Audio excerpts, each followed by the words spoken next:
Magchibugan naman tayo ngayong umaga, mga bayaw at hipag.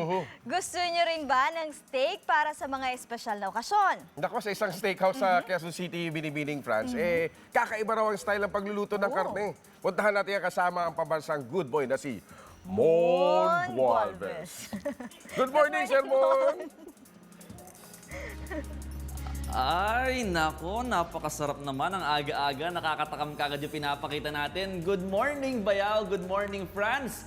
Nako, sa mga kapatid na mahilig talagang kumain o mag-food trip, saktong-sakto itong napuntahan ng Mobile 5 para sa inyo. Nandito kami ngayon sa Sigs Smokehouse kung saan nag-offer sila ng mga, ito napakasasarap ng mga pagkain. Itong pinakita namin sa inyo kanina, this is one of their best sellers dito. Ito kanilang beef brisket. Alam natin, brisket, ito yung parang pectoral part ng baka, di ba? Dito yan sa Maginhawa QC nga pala, mga kapatid, ha? Kita mo naman, no? Sobrang juicy. Ito ang kaibahan lang nila, mga kapatid. Yung pagluluto nila, hindi siya grilled, hindi siya basta iniihaw. Dahil dito, pinapausukan talaga. Kaya kung gusto mo talaga ng Texas style na mga products or ng mga beef and other meat, di ba? Ito talaga, malalaman mo kung paano ba yung, anong kaibahan. At para malaman yan, syempre, hindi pwedeng mawala yung tikim-tikim portion dito. Okay, maliit lang. Kita mo, para siyang medium, para siyang medium rare yung, luto. Lambot Saktong-saktong sarap Okay to very juicy. Ayun mga kapatid wala pang sauce yun, pero nag-offer din sila ng mga kung mahilig ka sa sauce, meron silang regular sauce, saka spicy. Sarap!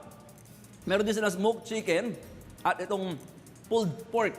So ilan lang yan sa mga pagkain nila dito. At syempre, hindi lang yan. Meron pa silang, alam ko meron silang ribs din dito. Pero ito pa yung mga other side dish na ino-offer din nila. Isa-isayin natin. Merong mashed potato, merong dirty rice, may baked beans, merong Korean coleslaw, sweet potato salad, saka ang kanila dessert ng mga cupcake with bacon.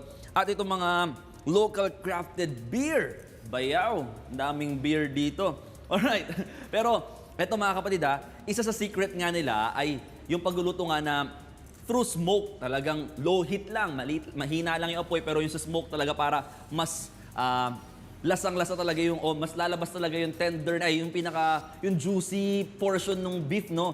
Ito yung ginagamit nila mga kapatid, Ito yung pinaka parang sinusunog nila. Ito yung pinapainitan. At yung baka yung usok niyan, yun yung nagpapasarap. Ano tawag dito, sir? Wood chips, ayun.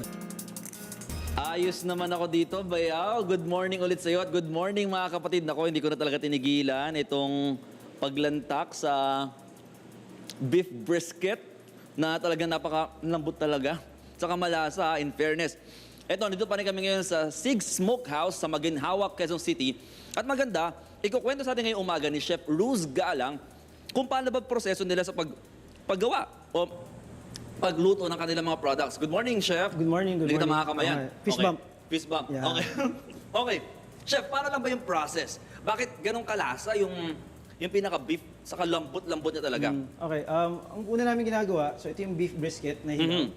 So, una namin ginagawa, Laki. mga 7 kilos to. Una namin ginagawa, nilalagyan namin ng mustard. Okay. Yung Ayan, mustard, lalagyan yung mustard, seasoning yes, talaga. oo.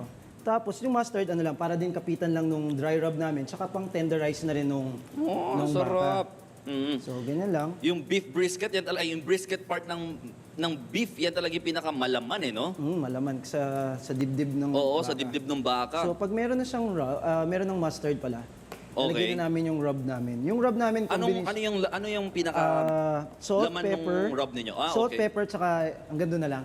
Okay, salt, pepper, and the secret ingredient. Yes, Okay. yes. Ganun na lang. Wow, okay. So, generous supply para doon yung timpla. Sarap. Okay, after niyan, doon na. Yun yung After pinaka... yan, after yan, lalagay na namin sa smoker. Sa smoker. Tapos nandun na siya, magsistay for Tapos, 12 hours.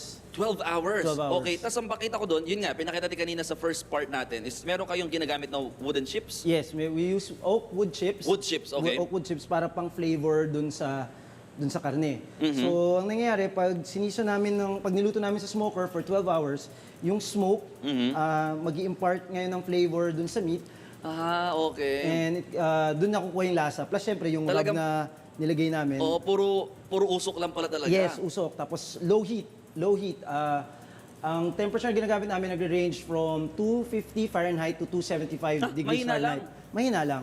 Kasi hindi ito yung katulad ng steak na, di ba, yung mga mabilisan. Yeah, oo, Kailangan mo talagang palambutin. Okay. Kaya mababa lang yung temperature. Saka ang tendency, chef, pag yung ginrilled mo, talaga minsan nasusunog, Yan, diba? may ganun. Natutusta halos. Yes. Ang gusto ko malaman, anong difference ng steak sa Texas barbecue or sa in-offer niyo dito? Ang steak kasi usually, kadalasan, ginigrill yan.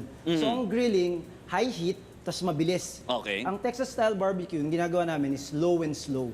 So low temperature and slow cook time. Okay. So low and slow. Talagang matagal na pagluluto Yes. para halos lasang-lasa mo talaga, Yes. ano? So ito yung end product. Ito yung end product Ito yung natin. end product.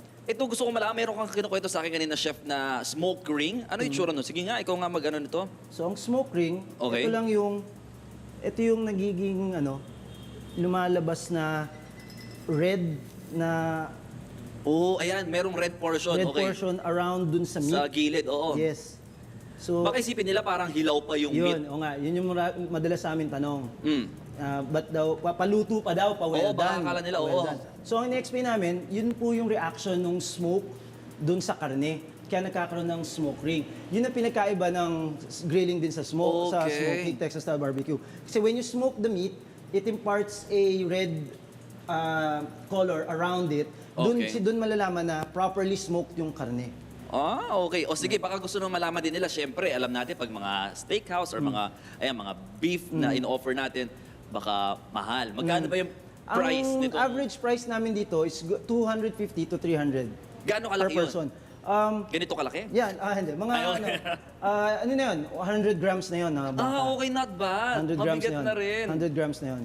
Okay. O sige, sir, imbitahan natin sila. Anong oras ba nagbubukas itong inyong Six Smokehouse? Starting today, we are open from 10 a.m. and 11 a.m. until 10 p.m. Tuesdays to Sunday. We are closed only on Mondays.